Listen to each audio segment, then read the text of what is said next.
अक्सर देखा गया है कि स्टूडेंट्स इस बात को लेकर उलझन में रहते हैं कि इतने बड़े सिलेबस को कवर कैसे करें और किन टॉपिक्स पर कितना ज्यादा ध्यान दें।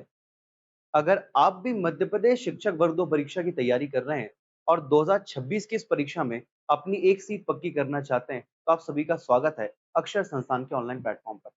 आज के इस लेक्चर में हम 2023 में जो एमपी टेट परीक्षा हुई थी उसके प्रीवियस ईयर क्वेश्चंस का पूरी तरह से पोस्टमार्टम करेंगे। आज के इस लेक्चर में हम अगले 60 दिनों के लिए स्ट्रेटेजी तैयार करेंगे। जैसा कि आपको जानकारी है, ईएसबी के कैलेंडर के हिसाब से जो परीक्षा है वो थोड़ी सी डिले हो गई है। इसका मतलब जुलाई में जो परीक्षा हमारी वर्ग 2 की होने वाली थी, वो भी थोड़ी सी पीछे जाती हुई दिखाई देती है। तो इस दृष्टि से कम हमारे पास 60 दिनों का समय तो है। तो उन 60 दिनों में हमारी स्ट्रेटेजी क्या होनी चाहिए, उस पर हम डिटेल में डिस्कशन करेंगे आज के इस लेक्चर में। अगर आप वास्तव में सीरियस हैं, तो ये मानकर चलिए कि लेक्चर आपके लिए गेम चेंजर साबित होगा। सबसे पहले हम बात करते हैं एग्जाम पैटर्न ओवरव्यू पर। अगर हम एग्जाम पैटर्न की बात करें तो हमारे पास यहाँ पर टोटल 150 मार्क्स या 150 हमारे पास क्वेश्चंस होते हैं। इन 150 क्वेश्चंस में हमारे पास 120 क्वेश्चन तो मैथ से होते हैं, बाकी 30 क्वेश्चंस आप लोगों को जानकारी होगी रीजनिंग, इंग्लिश, हिंदी, जीएस या फिर पेडागोजी से होते हैं।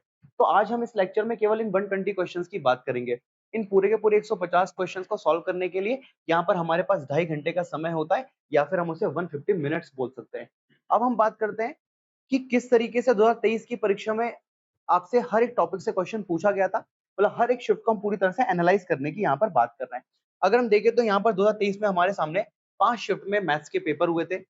8 मई 2023 को पहली शिफ्ट, 8 मई 2023 को शिफ्ट सेकंड, 9 मई 2023 को शिफ्ट फर्स्ट, 9 मई 2023 को ही शिफ्ट सेकंड और 10 मई 2023 को शिफ्ट फर्स्ट में ये पूरा का पूरा मैथ्स का पेपर आपका कंप्लीट हो गया था। अगर हम बात करें, सबसे पहले बात करते हैं ज्योमेट्री टॉपिक की, तो ज्योमेट्री टॉपिक में शिफ्ट 1 8 तारीख को 19 सवाल हमसे पूछे गए। 120 क्वेश्चंस में से 19 सवाल केवल ज्योमेट्री से पूछे गए और अगली शिफ्ट में तो 22 सवाल पूछे गए ज्योमेट्री से। अगली शिफ्ट में 5, फिर 8 और फिर 5 सवाल आपसे पूछे गए। इसके बाद बात करते हैं मेंसुरेशन 2D की, तो पहली शिफ्ट में आपसे पूछे गए थे 12 सवाल, अगली शिफ्ट में 10, अगली में 20, अगली में 29, अगली में फिर से 29 सवाल। इस दृष्टि से देखें तो अगर सारी शिफ्ट को एनालाइज करें तो मिनिमम नंबर ऑफ क्वेश्चन हमारे पास 10 है और मैक्सिमम नंबर ऑफ क्वेश्चन हमारा 29 है। इसका मतलब ये हुआ कि ये जो टॉपिक्स की हम बात कर रहे हैं, यहाँ से आपको इन टॉपिक्स की इंपॉर्टेंस पता चलेगी कि आपको किस टॉपिक में कितना ज्यादा ध्यान देना है और किस टॉपिक में कितना कम ध्यान देना है। लेकिन एक बात का ध्यान रखना कि केवल और केवल 2023 के एग्जाम को एनालिसिस करके हमें हमारी स्ट्रेटेजी नहीं बनानी है। हमें हमारी स्ट्रेटेजी कैसी बनानी है वो मैं आपको इस लेक्चर में लास्ट में बताऊंगा कि कैसे हम अपनी स्ट्रेटेजी बनाएंगे। अगर हम 3D की बात करें तो पहले शिफ्ट में इसका कोई भी सवाल देखने को नहीं मिलता, लेकिन दूसरी शिफ्ट में 5 सवाल, अगली शिफ्ट में हमें 11, अगली में 3 और लास्ट शिफ्ट में हमें 5 सवाल यहाँ पर देखने को मिल जाते हैं। कोऑर्डिनेट ज्योमेट्री की बात करें तो शुरू की 4 शिफ्ट में हमें कोई भी क्वेश्चन देखने को नहीं मिलता, लेकिन लास्ट शिफ्ट में हमें एक सवाल यहाँ पर देखने को मिल जाता है। अगले टॉपिक की बात करें तो नंबर सिस्टम, जो कि आप अच्छे से जानते हैं किसी भी मैथ्स के एग्जाम में one of the most important topic हमारे पास होता है। तो पहले शिफ्ट में 19, अगली में 25, अगली में 18, अगली में 10, अगली में 11। तो ये भी इंपॉर्टेंट टॉपिक्स में से एक हमारे लिए हो जाता है। अगला टॉपिक है सिंप्लीफिकेशन, सरलीकरण, जिसके 9, 6, 8, 10, 10 इस तरीके से सवाल हमारे सामने देखने को मिलते हैं। अगला टॉपिक है अलजेब्रा, जिससे पहली शिफ्ट में तो 10 सवाल हैं, आगे की शिफ्ट में थोड़े से नंबर ऑफ क्वेश्चंस कम है। लेकिन इस बात को समझना कि कई बार एग्जामिनर जो क्वेश्चन पूछता है वो सिंप्लीफिकेशन से या अलजेब्रा से, इसको क्लासिफाई करना थोड़ा सा मुश्किल हो जाता है। इसलिए हो सकता है कि क्लासिफिकेशन में आपको कम ज्यादा सवाल देखने को मिले, लेकिन ये भी one of the most important topic हमारे सामने है। और इस परीक्षा की दृष्टि से देखें तो सबसे ज्यादा सवाल पूछे गए थे पॉलिनोमियल से। पहली शिफ्ट में 14 सवाल, अगली में 25, फिर 33, फिर 24 और फिर 20। मतलब मिनिमम क्वेश्चंस की बात करें तो 14 सवाल आपकी पहले शिफ्ट में पूछे गए थे। इसके बाद अगर बात करें तो स्टैटिस्टिक्स मतलब कि सांख्यिकी से 4, 2, 4, 3, 2 इस तरीके से सवाल पूछे गए। एलसीएम एचसीएफ से 1, 1, 0, 0, 2 इस तरीके से सवाल पूछे गए। यूनिट्स, एक टॉपिक होता है हमारे पास यूनिट्स, जिसमें हम सेंटीमीटर को डेसीमीटर में, डेसीमीटर को मीटर में इस तरीके से कन्वर्ट करते हैं। तो उस कन्वर्जन से लेकर रिलेटेड क्वेश्चंस आपसे पूछे गए थे। तो आप देखें तो पहली शिफ्ट में 4 सवाल, अगली में 1, 1, 1 और 3, मतलब कि हर एक शिफ्ट में यूनिट चैप्टर से क्वेश्चन आपको देखने को मिलता ही है। इसके अलावा बात करें तो एज चैप्टर से आपको 18, 9, 4, 19, 22, मतलब कि 2023 की इस परीक्षा में एज पर जो भी क्वेश्चंस आते हैं बहुत ज्यादा मात्रा में पूछे गए। इसके बाद टॉपिक है रेशियो एंड प्रोपोर्शन, जिससे 2, 0, 2, 4 इस तरीके से सवाल पूछे गए। Average, percentage, mixture, profit and loss, time and work, time and distance, ये सारे अरिथमेटिक के पोर्शन आपके पास है जिनसे आप नंबर ऑफ क्वेश्चंस देख सकते हो। इसके बाद आता है एक अलजेब्रिक इक्वेशन। ये क्या होता है हम आगे डिस्कस करेंगे। इससे एक सवाल, चार सवाल, चार सवाल, एक सवाल, 0 सवाल इस तरीके से पूछे गए। कुछ ऐसे क्वेश्चंस हमारे पास है जिनको हम मैथ्स के किसी टॉपिक में नहीं रख सकते। उसका रीजन क्या है? रीजन ये है, जैसे अगर पहले शिफ्ट में आप ये 4 सवाल अदर वाले सेक्शन में देख रहे हो ना, 4 में से एक सवाल तो आपका रीजनिंग से आया था, जिसमें एक टॉपिक होता है काउंटिंग ऑफ फिगर्स, आकृतियों की गणना। वहां से एक सवाल आ गया। रीजनिंग में ही एक और टॉपिक होता है हमारे पास जिस टॉपिक का नाम है ऑर्डर एंड रैंकिंग, वहां से भी एक सवाल पूछा गया। तो इस तरीके से एक या दो सवाल आपसे अलग टॉपिक से पूछे जा सकते हैं। बाकी आपका जो पूरा का पूरा पेपर है वो इस तरीके से यहाँ पर दिखाई हमें देता है। एनालाइज करने का मतलब क्या है और एनालाइज करना क्यों जरूरी है, ताकि हम जब हमारी स्ट्रेटेजी को बनाए ना, तो इन बातों को हम अपने दिमाग में रखें। स्ट्रेटेजी को बनाने से पहले ना आप इसके सिलेबस को एक बार देख लो। विभाग अपने सिलेबस को कुछ इस तरीके से लिखता है कि पहला टॉपिक है संख्या पद्धति मतलब कि नंबर सिस्टम, उसके अंदर जो जो टॉपिक है यहाँ पर उसने लिख दिया है। अगला टॉपिक है बीज गणित मतलब कि अलजेब्रा, उसके अंदर भी क्या चीजें सारी यहाँ पर लिख दी गई हैं। अगला टॉपिक है ज्योमेट्री, अगला टॉपिक है ट्रिग्नोमेट्री, अगला टॉपिक है हमारे पास रचनाएं, और फिर अगला टॉपिक है हमारे पास क्षेत्रमिति। इस रचनाएं टॉपिक में आपको त्रिभुज की रचना, रेखाखंड का विभाजन और चतुर्भुज की रचना देखने को मिल जाएगा। अगला टॉपिक है मेंसुरेशन, जिसमें आपको 2D मिल जाएगा, 3D मिल जाएगा, जिसमें आपको एरिया निकालना है, आयतन निकालना है, मतलब कि वॉल्यूम आपको निकालना है। इसके अलावा टीएसए, सीएसए, एलएसए, इस तरीके सारी चीजें आपको क्षेत्रमिति टॉपिक में निकालना पड़ेगा। अगला टॉपिक है सांख्यिकी मतलब कि स्टैटिस्टिक्स। लेकिन एक बात जो है वो बहुत जरूरी है समझने की, कि एग्जामिनर ने या फिर विभाग ने डिक्लेयर कर दिया कि ये टॉपिक आपके सामने है और आपसे इससे सवाल पूछे जाएंगे। लेकिन इन टॉपिक्स को अगर हम देखें तो इनकी संख्या 7 है। लेकिन ये मत सोच लेना कि केवल 7 टॉपिक्स हमें पढ़ना है। 7 लिख दिया, लेकिन किन किन टॉपिक से क्वेश्चन पूछे गए हैं उस पर एक बार नजर मार लेते हैं। अगर हम नंबर सिस्टम टॉपिक की बात करें तो नंबर सिस्टम के अंदर इतने सारे टॉपिक आते हैं, जैसे कि number of digits, numbers, decimals, divisibility, remainder theorem, unit digit, इसके अलावा number of factors, number of trailing zero, arithmetic progression, geometric progression, harmonic progression मतलब कि समांतर श्रेणी, गुणोत्तर श्रेणी या फिर हरात्मक श्रेणी, और लास्ट टॉपिक है नंबर सिस्टम्स। नंबर सिस्टम्स का मतलब ये होता है कि हमारे नंबर सिस्टम में कई अलग अलग तरीके के नंबर सिस्टम चलते हैं। जैसे कि आपने देखा होगा, एक नंबर सिस्टम होता है डेसिमल नंबर सिस्टम, एक होता है बाइनरी नंबर सिस्टम, एक होता है ऑक्टा नंबर सिस्टम, एक होता है हेक्सा नंबर सिस्टम। ये सारे क्या होते हैं, इनसे भी सवाल पूछे जाने की संभावना 100% है। इसके अलावा बात करें तो सिंप्लीफिकेशन, सिंप्लीफिकेशन की शुरुआत ही हम करते हैं पावर सर्ट्स इंडिसेस से, मतलब कि घात, घातांक और करनी। अगला टॉपिक है कंपोनेंडो एंड डिविडेंडो। इस पेपर में कंपोनेंडो डिविडेंड से डायरेक्ट एक सवाल पूछा गया है, और वो एक सवाल भी हमारे सिलेक्शन के लिए बहुत इंपॉर्टेंट हो जाता है जब लड़ाई एक एक नंबर की हो जाती है। तो अगला टॉपिक है हमारे पास बॉड मास। अगला टॉपिक फिर अलजेब्रा। अलजेब्रा में आपको अलजेब्रिक आइडेंटिटीज पढ़ना है, वैल्यू पुटिंग मेथड पढ़नी है, और मैक्सिमम और मिनिमम टॉपिक आपको यहाँ पर पढ़ना है।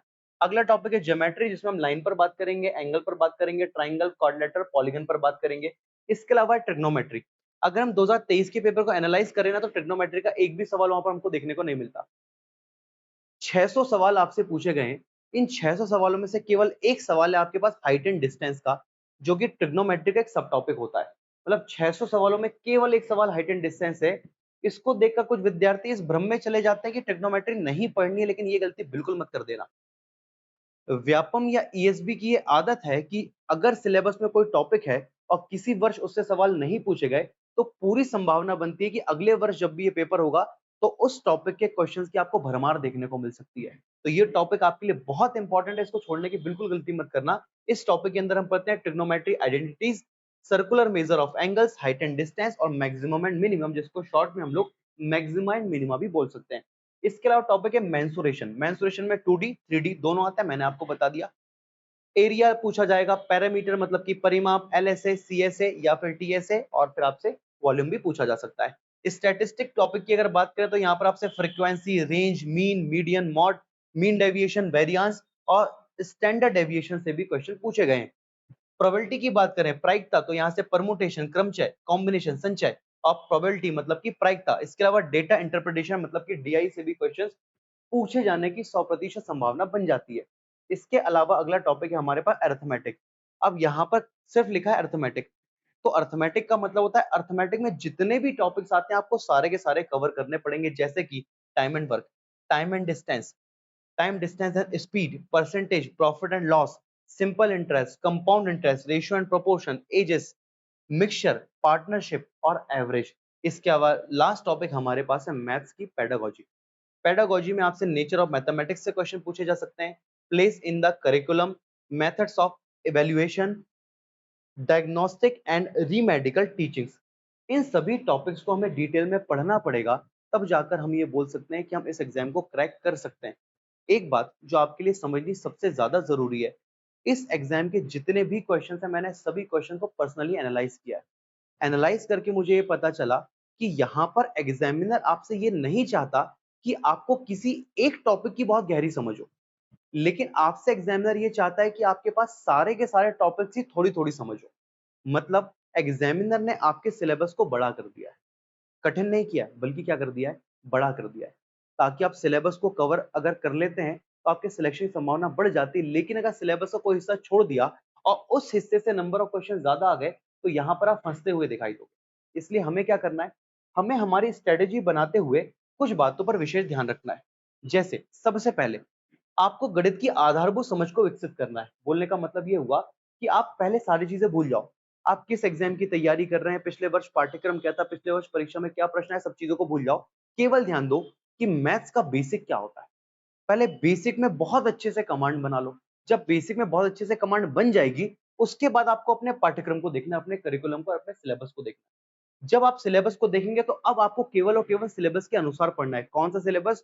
वो सिलेबस नहीं जो विभाग आपसे कह रहा है, वो सिलेबस जो मैंने आपको बताया है। इन टॉपिक्स की मैं बात कर रहा हूँ, कोर लर्निंग पिलर्स हैं हमारे। हमें ये टॉपिक्स नहीं, इनके अंदर जो टॉपिक्स आते हैं सारे टॉपिक्स को कवर करना पड़ेगा। इसके बाद अगर आपकी कमांड बन जाती है कि आपने पूरे के पूरे पाठ्यक्रम को कवर कर लिया, पाठ्यक्रम के अनुसार सारी चीजें कर ली हैं, फिर आपको जाना है पीवाईक्यूज में। पीवाईक्यूज अर्थात पिछले वर्षों के प्रश्न पत्र। आपको सारे के सारे प्रश्नों को हल कर लेना है। कम से कम 2023 में जो परीक्षा हुई थी उसमें 5 शिफ्ट में, हर एक शिफ्ट में 120 सवाल, मतलब कि 600 सवाल पूछे गए। ये सारे क्वेश्चंस आपको सॉल्व कर लेना है। अब आपके दिमाग में ये प्रश्न आ रहा होगा इनको सॉल्व कैसे करेंगे, तो उसकी जिम्मेदारी आप मुझ पर छोड़ दें। इस लेक्चर के बाद जो अगले लेक्चर्स आपको देखने को मिलेंगे, उन लेक्चर्स में मैं सारे के सारे 600 सवाल खुद सॉल्व करवाऊंगा। टॉपिक्स वाइज सारे क्वेश्चन को सॉल्व करेंगे, हर एक क्वेश्चन को एकदम डिटेल में समझेंगे, किसी भी क्वेश्चन को भागने की कोशिश नहीं करेंगे। हर एक क्वेश्चन में हमारी कमांड अच्छे से बन जाए और हर एक टॉपिक को कितनी गहराई से समझा जा सकता था, इस सारी चीजों की गारंटी मैं यहाँ पर लेता हूँ। इन चीजों को कवर करने के बाद आपको परीक्षा का पाठ्यक्रम को ध्यान से देखना है। तो ये पाठ्यक्रम कठिन नहीं है, लेकिन बहुत बड़ा है। इसलिए जो भी पढ़ा है ना, आपको उसके नोट्स बनाने पड़ेंगे। नोट्स बनाना बहुत जरूरी है। जरूरी इसलिए क्योंकि जब इस परीक्षा का आपके सामने नोटिफिकेशन आ जाएगा, तो नोटिफिकेशन के आने के बाद आपके पास मैक्सिमम 30 टू 40 डेज होंगे। और उन दिनों में जब आप रिवीजन करेंगे, तो रिवीजन करने के लिए आपके पास नोट्स होना बहुत जरूरी है। तो पहला काम आपका है कि आपको सारी की सारी चीजें जो भी आप पढ़ते हैं, हर एक चीज के नोट्स बनाएं। इसके अलावा साथ में आपको एक फॉर्मूला नोटबुक भी बनानी है। फॉर्मूला नोटबुक का मतलब क्या, कि जब आप एडवांस मैथ्स को पढ़ेंगे तो एडवांस मैथ्स को सॉल्व करने के लिए कुछ फॉर्मूले का इस्तेमाल हमें करना पड़ता है। उन सभी फॉर्मूले को आप एक अलग नोटबुक में लिख लें और डेली एक अच्छी आदत डालें कि उस फॉर्मूला नोटबुक को आपको डेली रिवाइज करना है। अगर इतना आपने कर लिया और फिर भी आपको सवालों को सॉल्व करने में टाइम ज्यादा लगता है, तो फिर आपको मॉक टेस्ट देना पड़ेगा। मॉक टेस्ट देना अनिवार्य है, इससे आपकी स्पीड और ज्यादा इंक्रीज हो जाएगी। अगर हम बात करें हमारी अगले 60 दिनों की स्ट्रेटेजी की, तो मैंने इन 60 दिनों को 4 अलग अलग पोर्शन में डिवाइड कर दिया आपके लिए। अगर हम बात करें पहले 15 दिनों में, तो हमें कोशिश करना है कि हमारा फाउंडेशन मजबूत हो, हमारी बेसिक अर्थमेटिक एकदम स्ट्रांग हो जाए। इस पूरी अर्थमेटिक को स्ट्रांग करेंगे हम शुरू के 15 दिनों में। 16वें दिन से हम लोग जाएंगे एडवांस मैथ्स में, और 16वें दिन से 40वें दिन तक हम लोग हमारी एडवांस मैथ्स में मास्टरी हासिल कर लेंगे। एक एक टॉपिक को एकदम गहराई से पढ़ेंगे, जितने क्वेश्चन, जितने कॉन्सेप्ट है, सबको गहराई से समझ लेंगे इन 16 से 40 दिनों में। 41वें दिन से हम लोग को क्या करना है, फिर मिक्स प्रैक्टिस करना है। मिक्स प्रैक्टिस का मतलब क्या, हर एक टॉपिक का अलग अलग क्वेश्चन नहीं लेना है, फिर रैंडम हम लोग क्वेश्चंस लेंगे किसी भी टॉपिक के, मिक्स क्वेश्चन की प्रैक्टिस करेंगे। साथ ही साथ फिर हम पीवाईक्यू सॉल्व करेंगे, और इन पीवाईक्यूज को जब आप सॉल्व करेंगे, उससे पहले ही मैं आपको 600 के 600 सवालों के सारे वीडियो प्रोवाइड करवा दूंगा। तो आपको देखना है, चीजों को सॉल्व करना है। उसके बाद जो लास्ट हमारे पास 10 दिनों का समय बचेगा, इसमें हमें केवल मॉक टेस्ट लगाना है, और जितना हमने शुरू से लेकर 50वें दिन तक पढ़ा, हर एक टॉपिक का आपको क्या करना है, रिवीजन करना है। अगर इस तरीके से आप अपनी स्ट्रेटेजी बनाएंगे और इसको फॉलो करेंगे, तो ये मानकर चलिए जो आपने सपना देखा है बहुत जल्द पूरा हो जाएगा।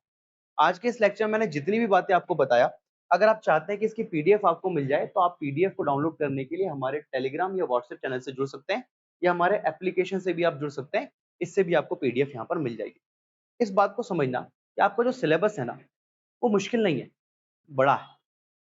एक सही दिशा अगर हमारे पास है तो आसानी से हम हमारे टारगेट को अचीव कर सकते हैं। अगर ये लेक्चर आप लोगों को हेल्पफुल लगा हो तो इसे लाइक कर दीजिए और आपके जो भी दोस्त वर्ग 2 की तैयारी में जुटे हुए हैं उनको ये लेक्चर शेयर कर दीजिएगा।